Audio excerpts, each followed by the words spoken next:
Concile d'Éonicée, la révélation sacrée qui a transformé l'Église pour l'éternité. Film divin 4K. Dans la 3e année de Joachim, roi de Juda, le vent de la foi chrétienne soufflait avec force à travers les cités d'Alexandrie, ville à la croisée des savoirs et des croyances. C'est alors qu'un homme de Dieu, l'évêque Alexandre, se tenait fermement ancré dans sa foi face aux tempêtes d'hérésie. Son visage, empreint d'inquiétude, trahissait le poids des révélations qu'il recevait des enseignements d'Arius, un homme dont les mots saillants osaient remettre en question la divinité même du Christ. En ces jours tumultueux, Alexandre, avec un cœur ardent et déterminé, s'efforçait de rassembler les fidèles, pour les conduire des un pas ferme vers la vérité révélée. Les murs des Alexandries, vibrants de vie, résonnaient des voix des croyants. Chaque dimanche, Alexandre, tel un pasteur vigilant, accueillait des foules affolées, des âmes désireuses d'entendre la parole de Dieu. Par ses prêches enflammés, il leur rappelait l'importance cruciale de reconnaître le Fils comme consubstantiel au Père. Au commencement était le Verbe, et le Verbe était avec Dieu, et le Verbe était Dieu, Jean 1h1, proclamait-il, alors que ses yeux brillaient de conviction. Les Écritures devenaient une armure pour le corps de Christ qui tremblait sous les assauts des hérésies. L'atmosphère au concile de Nicée, en 325, était électrique. Les évêques, porteurs de l'espoir et de la crainte, s'étaient réunis pour défendre la foi. Alexandre, le cœur lourd, ressentait la pression palpable, chaque parole prononcée, chaque argument échangé faisant écho à son propre combat pour la vérité. Les enseignements d'Arius, tels des flèches venimeuses, insinuaient dans l'esprit des imprégnés de doute, Christ n'est qu'une créature, un être créé. Mais les vérités d'un Dieu vivant ne pouvaient être obscurcies par les mensonges d'un homme. Aux côtés d'Alexandre, le jeune diacre Athanas se tenait comme un futur phare de vérité. L'énergie de leur amitié spirituelle se propageait, chaque prière tissant une toile d'encouragement autour d'eux. L'Esprit Saint, à l'œuvre sur ce sol de lutte, commençait peu à peu à orchestrer des révélations. Les versets marquants de la Pentecôte résonnaient dans le cœur des Alexandres, cette vérité vivante insufflant du courage au milieu de l'agitation. Peu avant le concile, des miracles éclatent au sein des croyants, des guérisons, des conversions incroyables, des témoignages de la présence divine au milieu de l'agitation spirituelle. Israël de Dieu semblait se réveiller, comme une promesse ancienne et s'éveillant sous le souffle du Saint-Esprit. Alexandre, célestiellement renforcé par ces événements, trouva là un signe de la direction que le Saint-Esprit mènerait. Alors que les jours du concile avançaient, le poids du témoignage collectif grandissait. Les voix s'élevaient, portant la défense de la divinité du Christ tel un chant s'élevant vers le ciel. Alexandre, dans un moment d'une intensité sans précédent, se leva. La vérité qu'il défendait l'emplissait d'un élan saint, et il savait que chaque mot aurait des répercussions éternelles. L'avenir de l'Église tout entière était suspendu à cette lutte spirituelle. Avant de continuer avec ce récit biblique incroyable, je veux m'assurer que vous ne manquez aucune de ces histoires puissantes des Écritures.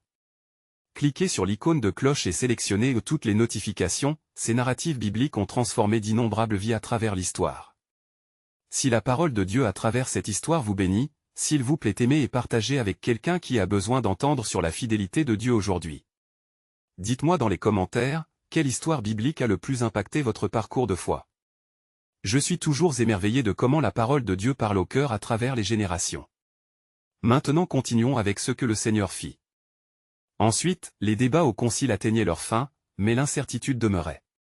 Qui pourrait vraiment reconnaître le Fils comme Dieu? Alexandre, porté par le Saint-Esprit dans cette lutte, savait que tout reposait sur la réponse à cette question capitale. La vérité, tout en étant là, se tenait encore invisiblement face à l'horizon de ce moment sacré. L'assemblée était en ébullition, le concile de Nicée atteignant son paroxysme. Chaque évêque, représentant des nations et diverses communautés de foi, avait dans l'esprit un composé d'angoisse et d'espoir. Les tensions créées par les enseignements d'Arius s'étaient infiltrées au sein même des cœurs de ces hommes pieux, comme une tempête menaçante qui obscurcit leur ciel spirituel. Les débats avaient oscillé entre la clarté de la vérité révélée et les ombres d'un doute insidieux. Alexandre, le regard ancré dans les Écritures, se leva à nouveau. Sa voix résonna comme les notes d'un timbre ancien. Bien-aimés, comment pouvons-nous renier ce qui a été révélé? Comme il est écrit dans les Écritures, je suis le chemin, la vérité et la vie, nul ne vient au Père que par moi, Jean 14h6. À cette invocation, un souffle silencieux traversa la chambre. Les cœurs étaient suspendus à ces mots. Les arguments d'Arius, habiles et délibérément trompeurs, avaient un tel attrait pour certains que des murmures de désaccord s'élevaient parmi les évêques. Alexandre sentit cette fracture, ce besoin urgent d'unir ses âmes. Il invita chacun à prier, à se rapprocher du Saint-Esprit afin de discerner la nature divine de Christ, car au cœur de la lutte se trouvait la vérité salvifique qui liait tous les croyants dans l'amour du Christ. Regardez autour de vous, continua Alexandre, sa passion vibrante dans chaque syllabe. Voici le corps du Christ. Comment pouvons-nous, dans cet ensemble de croyants, affirmer que notre tête, notre Seigneur, est inférieure? La puissance de ces paroles galvanisa les participants. Chacun de ceux présents savait que cette défense de la divinité chrétienne était fondamentalement une défense de leur foi. Athanasian, le jeune diacre, écoutait avec une attention fervente. Des visions de l'avenir de l'Église lui vinrent à l'esprit, des images de communautés unies dans la louange, proclamant l'unicité de Dieu par le Père, le Fils et le Saint-Esprit. Après un temps de fervente prière, il se leva avec une audace nouvellement acquise et apporta son cœur en Christ comme une offrande aux oreilles attentives. Mes frères, lorsque nous comprenons que le Verbe, qui était au commencement, n'est point un être créé, mais par lui tout a été fait, alors notre foi est s'ancre dans un socle éternel. Sa voix ébranla le doute qui pesait sur la chambre. Il savait que Dieu l'utilisait pour être une voix de vérité dans cette décisive assemblée. Le concile fut alors un creuset de vérité, où les vérités divines se heurtèrent aux mensonges. Les yeux des évêques brillaient d'une détermination renouvelée, ils savaient que la lutte à laquelle ils faisaient face n'était pas simplement théorique, mais spirituelle. L'atmosphère se chargea d'une tension palpable, comme si les cieux eux-mêmes retenaient leur souffle. C'est alors qu'un murmure troublant résonna parmi les assesseurs, qui est vraiment le Fils de Dieu? La question, comme une flèche empoisonnée, a visité les cœurs des évêques.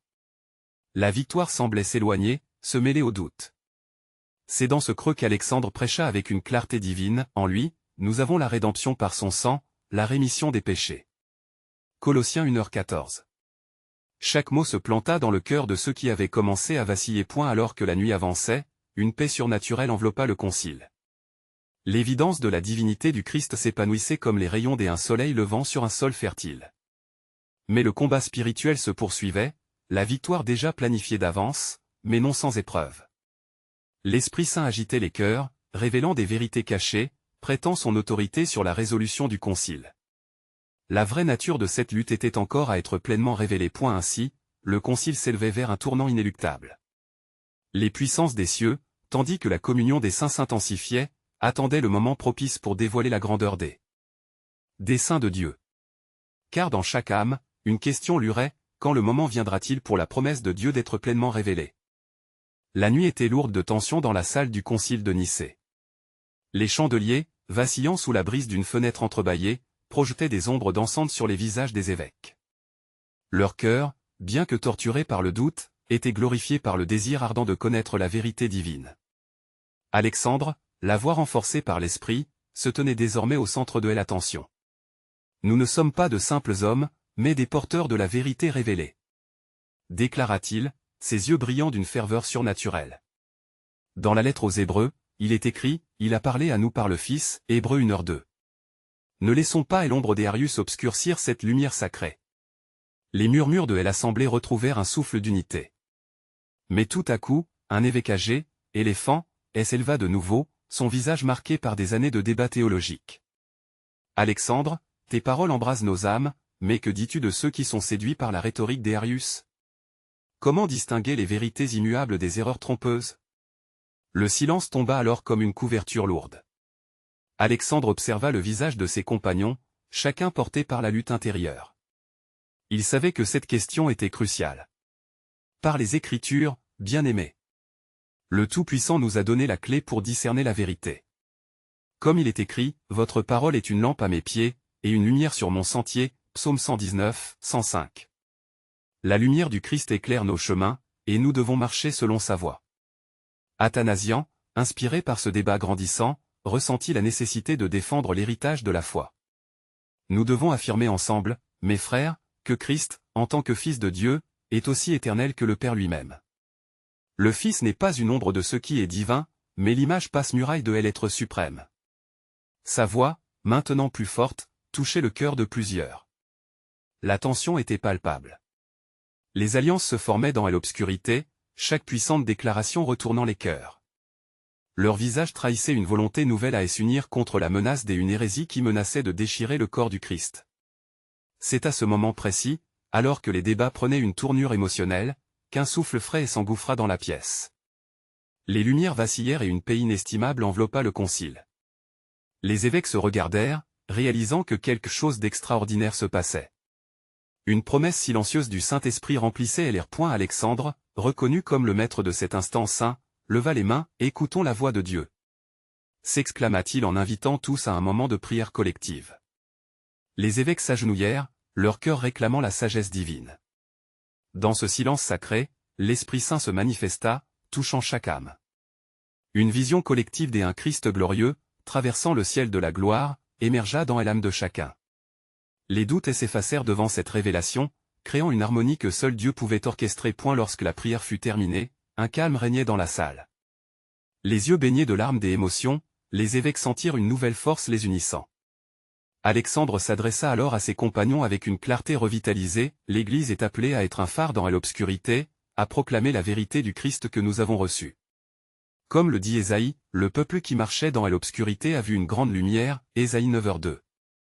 Ne perdons pas cela de vue, mes frères. » Ainsi, une résolution se forma dans la paix, mais l'ombre des Arius persistait toujours, et l'issue du concile restait encore incertaine. Alors que l'aube approchait, une question demeurait latente dans les cœurs des évêques, le faible écho de l'hérésie était-il le dernier de ces feux, ou débuterait une bataille déterminante pour l'âme de l'Église? Le ciel promettait une révélation divine à venir, une preuve palpable de la main de Dieu dans cette lutte éternelle pour la vérité. Les premiers rayons du soleil perçaient lentement l'obscurité, teignant le ciel d'un flot d'oranges et de roses. Les évêques, toujours réunis, prenaient conscience que le moment décisif approchait. Alexandre, son cœur réchauffé par la prière des heures précédentes, sentait que l'Esprit Saint, sous l'ombre de la promesse, préparait une révélation spéciale pour le concile. « Mes frères, s'écria-t-il avec ferveur, pourquoi avons-nous hésité? Pourquoi craignons-nous la voix du Christ? Ésaïe a proclamé, il ne criera point, il ne s'élèvera point, et personne n'entendra sa voix dans les rues, Ésaïe 42, 2. Nous devons être les porte-paroles de cette voix calme et puissante, affirmant que le Fils est pleinement Dieu. Les évêques, galvanisés par ces paroles, se redressèrent avec une nouvelle détermination. Les visages, auparavant marqués par l'inquiétude, étaient maintenant empreints d'une ardente conviction. Mais l'atmosphère restait chargée. Éléphant, dont l'expérience donnait du poids à ces mots, se leva une fois de plus. « Alexandre, je ressens le poids de la responsabilité. Nous devons non seulement déclarer la vérité, mais aussi l'ancrer dans nos cœurs. Comment pouvons-nous être certains que notre interprétation est la lumière qu'il nous envoie et non une simple lueur éphémère? » À ce moment, un murmure de réflexion parcourut l'assemblée. Les évêques échangèrent des regards, se remémorant les Écritures. Alexandre, inspiré par le Saint-Esprit, se tourna vers Éléphant, son visage déterminé. « Souvenez-vous de ce qui a été écrit, car là où 2 ou 3 sont assemblés en mon nom, je suis au milieu d'eux. » Matthieu 18h20. Y a-t-il plus grand témoin que notre communion dans la vérité de Dieu? Un silence solennel s'installa alors que chacun méditait sur ces paroles. Les témoignages de la foi et de l'unité se succédaient dans les esprits comme des éclairs de clarté. C'était comme si la lumière divine illuminait chaque cœur, dissipant les ombres de l'hérésie d'Arius. Soudain, une sensation de frémissement parcourut la pièce. Une lumière, d'un éclat indescriptible, jaillit au milieu du concile. Les évêques levèrent les yeux, stupéfaits. La vision du Christ, plus radieuse qu'ils ne l'avaient jamais vue, se tenait devant eux. Un calme divin emplit la salle, et une voix douce mais puissante résonna à travers l'éther. « Vous êtes mes témoins. Ce que vous proclamez ici, je le consigne dans mon ciel. La vérité ne peut être ébranlée. » Les larmes jaillirent des yeux des évêques, et ils tombèrent genoux. Athanasian, ému, murmura, « Seigneur, nous avons besoin de ta lumière pour continuer notre combat. 2 vérités ne peuvent coexister, et nous savons maintenant que le Fils est de même essence que le Père. C'est là l'essentiel de notre foi. » La vision disparut, mais l'impact du moment crucial demeura. Alexandre, désormais confiant, se leva et déclara, « Allons, mes chers frères. Faisons front ensemble contre l'erreur. Écrivons un credo, une déclaration de ce que nous avons vu et entendu. » Il y avait une énergie nouvelle, palpable, dans l'atmosphère. Leur lutte n'était pas simplement contre une hérésie, mais pour préserver la vérité du Christ, le Fils et la parole vivante de Dieu. Mais au-delà de cette proclamée conviction, une question persistait dans le cœur de chaque évêque, comment cette vérité, maintenant affirmée, sera-t-elle entendue par le monde qui gît dans l'obscurité? Leurs regards se portèrent vers l'horizon, alors qu'une nouvelle et puissante révélation divine se profilait, préparant le terrain pour les confrontations à venir. Le Seigneur, dans sa sagesse infinie, continuait de tisser son plan à travers les cœurs résolus de ses serviteurs pieux. Comme il est écrit, là où se trouve l'Esprit du Seigneur, là est la liberté, 2 Corinthiens 3h17. Oui, la liberté venant de la lumière de la vérité ne tarderait pas à se manifester. Le concile de Nicée se tenait dans l'attente palpitation de la révélation divine, chaque évêque conscient que le poids de la vérité était désormais sur leurs épaules. Leur cœur, élargi par la lumière du Christ, résonnait d'un écho d'amour et de détermination. Mais alors qu'ils se levaient pour défendre la vérité, une ombre menaçante se profilait derrière ces murs sacrés. Les murmures du peuple en dehors s'intensifiaient. Les intentions d'Arius, soucieux de dissiper les certitudes nouvellement affirmées, commençaient à empoisonner l'esprit de ceux qui doutaient. Alexandre, dans une exaltation éclairée par l'Esprit Saint, se mit à prier tout en considérant la tâche qui lui incombait. Ô Saint-Père, accorde-nous la force de résister à la tempête. Que par notre foi, nous fassions briller cette lumière dans les ténèbres. Les visages de ses frères montrèrent des signes d'angoisse. Éléphant, fidèle et sage, reconnut la nécessité de s'ancrer dans la parole écrite. Car la vérité de Dieu est comme une lumière sur le chemin. Écrivons, mes frères, ce que nous avons vu et entendu, que non seulement nos voix, mais même nos écrits, portent témoignage du Christ. Avec ferveur, les évêques se mirent à rédiger un credo, une déclaration de foi inébranlable. Tandis qu'ils exprimaient la divinité du Fils, une inspiration divine les entourait comme un éclair de lumière. Les mots prenaient forme, affirmant « Nous croyons en un seul Dieu, Père Tout-Puissant, Créateur du ciel et de la terre, et en un seul Seigneur, Jésus-Christ, le Fils de Dieu, engendré, non créé, de même essence que le Père. » Ce qui aurait pu être un simple document se transforma en un acte sacré, un symbole de leur unité et de leur résistance contre l'errance. Dans cette salle, la passion était telle qu'un vent léger semblait souffler, apportant avec lui une assurance divine. Les évêques levèrent les yeux, et dans un murmure collectif, ils remercièrent Dieu, conscients que cette déclaration allait résonner bien au-delà des frontières de Nicée. Cependant, au fond de chaque cœur, une inquiétude résidait, comment l'unité des frères pourrait-elle contrebalancer la force de ceux qui prêchaient l'errance? David, un évêque parmi eux, se leva en priant avec ardeur, « Seigneur, la guerre est inévitable, mais donne-nous le courage de nous dresser fermement. Faisons de notre message un cri dans le désert et une lumière sur la montagne. » Il était clair que des débats ardents allaient éclater. Les rumeurs des oppositions s'intensifièrent, les forces s'accumulant comme des nuages des orages en approche. Le Saint-Esprit, cependant, insufflait un élan de courage à chaque évêque, les soutenant dans leur appel à défendre la vérité. Un silence sacré s'établit tandis qu'Alexandre, les yeux brillants d'une foi renouvelée, se leva de nouveau. « Écoutez, mes frères, unissons nos voix en proclamant, qui est comme notre Dieu? Qui peut rivaliser avec lui?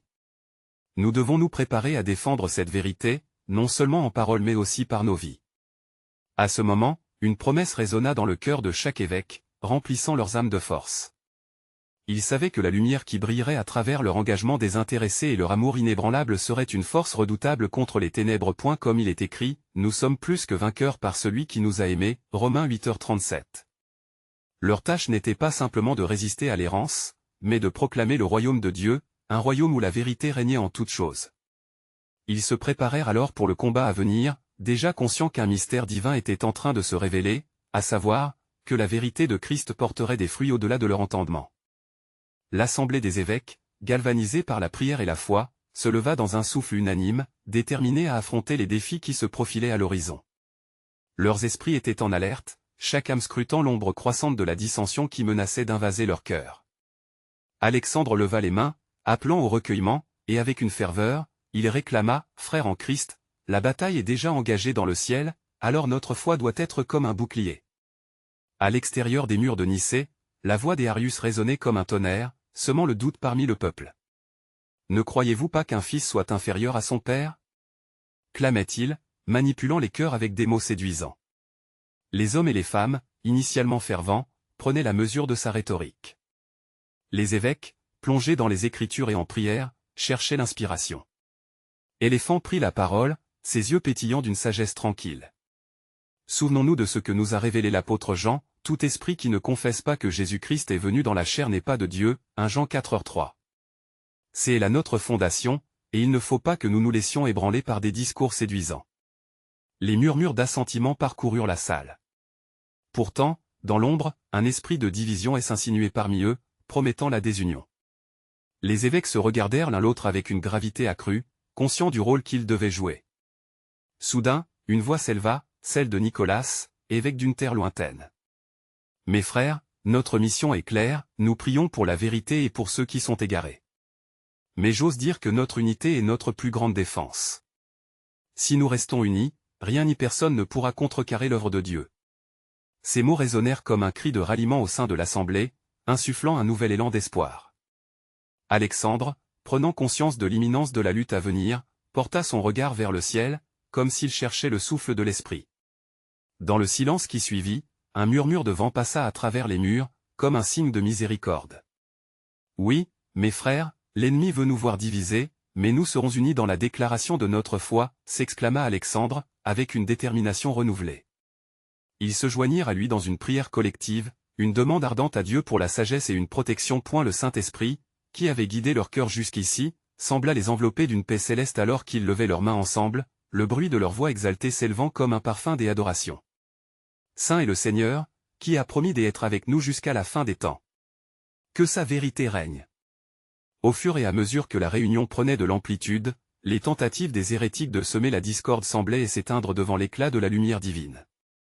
Mais alors qu'une stabilité apparente se décrochait, la vérité se dévoilait dans un défi encore à venir. Quand le temps sera venu, la lumière de la vérité se fera jour sur les faux enseignements et tous ceux qui le nient seront exposés à la clarté de notre Sauveur, murmura David, sa voix chargée d'espoir, persuadé que le royaume de Dieu allait s'étendre bien au-delà de leur propre entendement. Mais au fur et à mesure que le débat progressait, une question brûlait, laissant l'assemblée dans un état de vigilance, qui, parmi eux, à l'inverse de la promesse de la vérité, pliera-t-il sous la pression? Comme il est écrit, il fera croître notre foi et nous établira ferme dans son amour, Colossiens 2h7. Ainsi, dans le tumulte des jours à venir, il comprenait que cela n'était que le commencement des révélations sur le plan souverain de Dieu. Quels autres mystères, insondables et glorieux, allaient se dévoiler dans la lutte pour son royaume? Les jours passèrent, et l'assemblée des évêques s'intensifia dans sa prière et son débat. Les cœurs, bien que solidement engagés dans leur quête de vérité, étaient à la fois éprouvés et exaltés. Les cris d'Arius résonnaient toujours dans les rues de Nicée, comme le rugissement d'un lion cherchant à séparer l'agneau de son berger.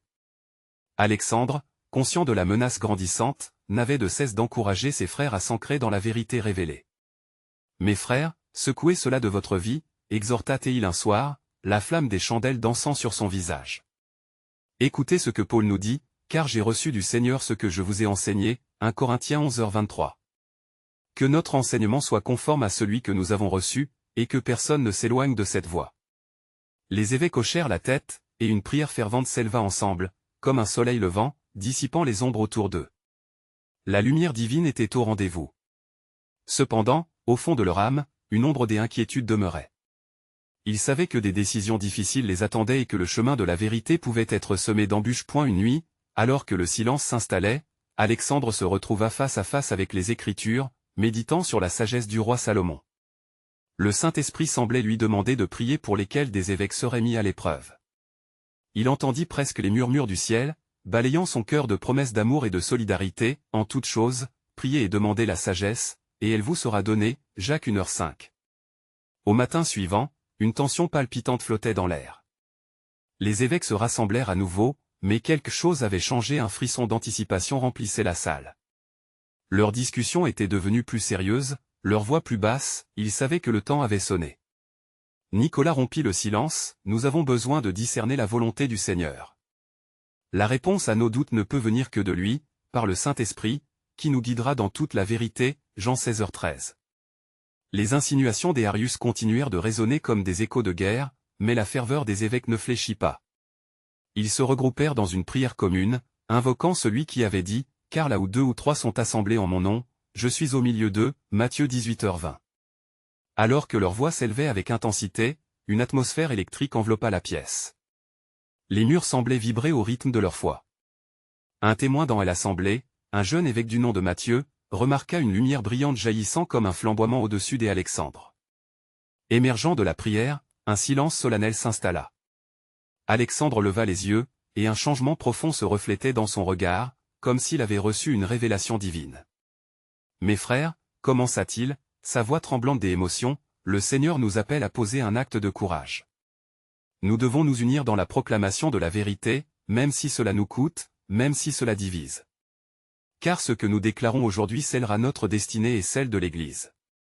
Chaque évêque sentit un élan puissant dans son cœur, une conviction se solidifiant devant eux. Ils savaient que le moment approchait où leur foi serait mise à l'épreuve, comme l'or est purifié au feu. Ainsi, la réunion se termina alors que chacun, d'un commun accord, s'agenouilla pour demander à Dieu de les fortifier dans leur engagement. Fortifie-nous, Seigneur, dans cette lutte pour ta vérité, car nous savons que les portes de l'enfer ne prévaudront pas contre elle. Matthieu 16h18. Et comme un ultime signe de sa présence, une douce brise parcourut la pièce tandis qu'un murmure divin semblait se répandre. Ne crains pas, car je suis avec toi. Je ferai croître votre foi et la révélation de ma gloire dans les jours à venir. Il était clair pour tous qu'un mystère s'inscrivait dans la lutte à venir. Comme il est écrit, celui qui a commencé en vous une bonne œuvre l'achèvera jusqu'au jour de Jésus-Christ. Philippiens 1h6. Par-delà leur peur et leurs doutes, une lumière perçait, annonçant des révélations saisissantes sur le plan souverain de Dieu. Les jours suivants, l'assemblée des évêques, revigorée par leur engagement renouvelé, se rassembla à nouveau dans le grand hall de la synagogue où ils avaient choisi de prier et de débattre. Une atmosphère chargée de détermination s'étendait comme un manteau protecteur autour d'eux.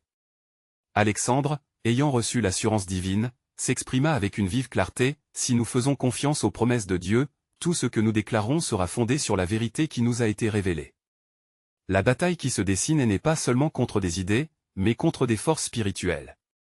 Il était certain que cette lutte ne se déroulerait pas uniquement sur un plan humain, il s'agissait d'un combat de foi, un affrontement des idéologies opposées qui mettrait à l'épreuve l'essence même du christianisme. Les évêques prirent un instant pour méditer sur ces paroles, et en leur cœur, l'espoir s'épanouit, soutenu par des promesses d'un Dieu qui ne déçoit jamais. Nicolas, le sage parmi eux, s'adressa à la foule avec une voix chargée de gravité, « Écoutez, mes frères, la parole de Dieu nous rappelle que, nous ne luttons pas contre la chair et le sang, mais contre les princes, contre les puissances, contre les dirigeants des ténèbres de ce monde. » Éphésiens 6h12. Soyons donc vigilants et armés de toute la puissance de notre Seigneur. Un murmure d'acquiescement circula parmi les évêques, renforçant leur conviction. Puis, Matthieu, toujours impressionné par la lumière divine qui avait éclairé Alexandre, partagea sa vision. « J'ai vu des cieux ouverts, et j'ai entendu une voix comme celle d'un tonnerre disant, « Le Fils de l'homme est glorifié. » Je crois que le Seigneur nous appelle à nous lever, à le glorifier en proclamant la vérité avec audace. Les prières s'élevèrent comme des encens dans un lieu saint, les âmes fusionnées dans une communion céleste. Chaque mot prononcé, chaque supplication envoyée vers le ciel, s'accompagnait d'une grande ferveur. Alexandre, imprégné par la puissance de l'Esprit, prononça une prière fervente. Il demanda au Saint-Esprit d'accorder discernement, force et unité à tous les présents. « Seigneur, nous venons devant toi, » implora-t-il, non pas avec confiance en nos propres forces, mais en la force de ta promesse. Aide-nous à être des ambassadeurs de ta vérité, des témoins de ta lumière dans les ténèbres. Soudain, des cris résonnèrent à l'extérieur du hall. Des hommes de la ville, fidèles à Arius, affluaient pour demander justice contre les évêques. La rumeur se répandait, et la colère montait parmi la foule, comme un orage prêt à éclater. Alexandre, réalisant que l'heure de vérité était proche, s'éclaircit la voix, « Mes frères, il est temps de vous lever. Si nous sommes indécis maintenant, si nous craignons de défendre la vérité de notre Seigneur, nous compromettons non seulement notre destin, mais celui de beaucoup d'âmes. » Avec une résolution collective, chaque évêque s'arma de courage pour affronter l'adversité. La lumière de la vérité brillait plus intensément dans leur cœur, éclairant leur chemin dans l'obscurité qui pouvait surgir. Puis, Alexandre prononça des mots qui marquèrent leurs esprits, « Écoutez bien. Comme il est écrit, ne crains pas, car je t'ai racheté, je t'ai appelé par ton nom, tu es à moi. » Ésaïe 43, 1. Nous devons être forts dans la foi. La vérité de notre Seigneur ne sera jamais vaincue par les mensonges de l'homme. Alors qu'il se préparait à sortir, Alexandre leva la main, un geste silencieux demandant l'attention, « Avant que nous ne sortions, rappelons-nous que lorsque les montagnes tremblent et que la mer rugit, notre Dieu demeure souverain sur toutes choses. Soyons des témoins de sa vérité, car le temps est venu pour la proclamation de ce qui est juste. » Et ainsi, avec ces mots résonnant dans leur cœur, les évêques s'avancèrent, prêts à faire face aux déclarations des Arius, forts de la promesse que celui qui a commencé en eux une bonne œuvre l'achèvera jusqu'au jour de Jésus-Christ. Philippiens 1h6. Leur cœur s'élevait dans un chant d'espérance et de confiance, annonçant la révélation à venir du plan souverain de Dieu. Alors que les évêques avançaient avec résolution, le hall de la synagogue se transforma en un sanctuaire vibrant d'anticipation divine. Chaque pas qu'ils prenaient résonnait comme un tambour au rythme de la foi. Alexandre se tenait en tête, l'Esprit de Dieu en lui comme un flambeau dans la nuit. Son cœur palpitait à la pensée des épreuves qui les attendaient. Point à l'extérieur, une foule tumultueuse s'était rassemblée. Les cris des partisans des Arius percevaient l'air, emplissant la scène d'une tension palpable. Alexandre leva les yeux vers le ciel, invoquant l'aide de celui qui avait promis, « Quand je suis dans la détresse, je crie à toi, Seigneur » Psaume 121. La prière collective des évêques s'éleva, emplie de puissance et d'espoir. « Mes frères » s'exclama Alexandre, sa voix s'élevant au-dessus du tumulte, « nous sommes appelés à être des instruments de paix et de vérité dans un monde qui s'éloigne de la lumière. Dieu nous a choisis pour ce moment, celui où H.I.S. Ward doit triompher sur l'erreur. » L'assemblée, galvanisée par ces mots, resserra les rangs. Matthieu, se tenant à l'avant, ajouta avec ferveur, « Le Fils de l'homme a dit, là où 2 ou 3 sont assemblés en mon nom, je suis là au milieu d'eux. » Matthieu 18h20. Ne craignons pas, car le Seigneur est avec nous, et avec sa force, nous affronterons cette épreuve. Le regard des évêques était concentré, chacun réalisant la gravité de la bataille qui les attendait. Alexandre pria à haute voix, demandant à Dieu de déverser une onction sur eux, de les revêtir de sa puissance pour la défense de l'Évangile. Seigneur, nous cherchons ta sagesse et ton courage. Que ta vérité brille dans notre témoignage et que nous soyons des lumières dans le monde. Alors qu'ils sortaient du hall, les cris se faisaient plus pressants. Des voix hargneuses s'élevaient, conduites par un homme à l'allure imposante, Arius lui-même. Évoquant des mots pleins d'amertume et de défi, il accusait les évêques de semer la discorde parmi le peuple. Le contraste était saisissant, d'un côté, la lumière de la vérité, de l'autre, est l'ombre des mensonges. Arius, d'une voix forte, s'écria, « Vous prétendez détenir la vérité, mais vos doctrines sont tout autant issues des ténèbres. » Ses partisans acclamèrent, galvanisant le tumulte. Ce fut alors que Alexandre, guidé par l'Esprit, s'avança, le regard déterminé, conscient que leur conviction était à la fois un don et un défi. « Écoutez, peuple de Dieu !» s'écria-t-il. Il est écrit, tout ce qui est déclaré vrai, est vrai. La vérité connaît une seule voix et ne se divise jamais, Jean 8h32. Nous ne sommes pas ici pour nous battre contre la chair, mais pour revendiquer la vérité éternelle. Que notre Dieu, qui est un feu dévorant, manifeste sa présence parmi nous. À ce moment-là, un souffle puissant parcourut l'assemblée.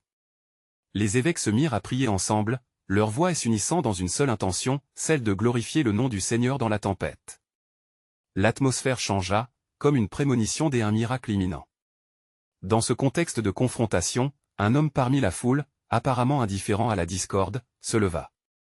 C'était un ancien dévot d'Arius qui, voyant la force des évêques et l'unité qui les liait, sentit son cœur être touché. Peu à peu, la voix de la conviction remplaça l'acclamation des partisans des Arius. Chaque homme et chaque femme commençaient à ressentir un tiraillement intérieur. En voyant cela, Alexandre sut que leur lutte n'était pas vaine. Le cœur du peuple battait à l'unisson avec les promesses de Dieu.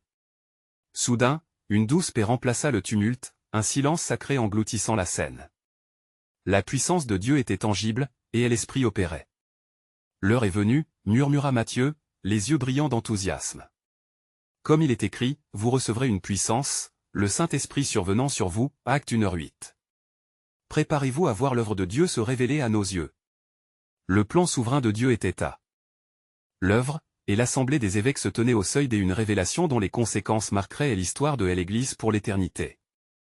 L'atmosphère à l'extérieur du hall de la synagogue devenait de plus en plus chargée, la tension palpable alors que Arius, soutenu par une poignée de partisans, se tenait face aux évêques.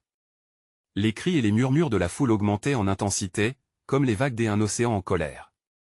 Alexandre, conscient des enjeux, savait que la vérité divine devait prévaloir, quel qu'en soit le coût. Il leva les mains pour demander le silence, chaque geste empreint d'un calme déterminé. « Écoutez, peuple rassemblé », commença-t-il, sa voix résonnant avec une autorité empreinte de douceur. « Nous ne sommes pas ici pour semer la discorde, mais pour témoigner de la vérité du Christ, notre Seigneur. » Les murmures se calmèrent lentement, chaque regard tourné vers lui, la curiosité luttant contre l'hostilité. Arius, visiblement agacé, s'avança pour interrompre. « Alexandre, ta voix ne fait que cacher les doutes qui rongent ta doctrine. Comment peux-tu affirmer que le Fils est de même essence que le Père alors que le monde entier me voit comme un homme de raison? Les partisans des Arius battirent des mains, embrasant la tension teintée de défi. Mais Alexandre, rempli de la puissance de Dieu, avait déjà préparé son cœur et son esprit. Comme il est écrit, répondit-il, avec assurance, au commencement était le Verbe, et le Verbe était avec Dieu, et le Verbe était Dieu, Jean 1:1. Personne ne peut dénaturer la révélation de notre Seigneur. Je ne prêche pas des mots vides, mais est l'essence même de notre foi, inébranlable et divine. Les évêques autour de lui, encouragés par ces paroles, commencèrent à murmurer des réponses d'approbation. Athanasian, le jeune diacre, s'avança près de lui.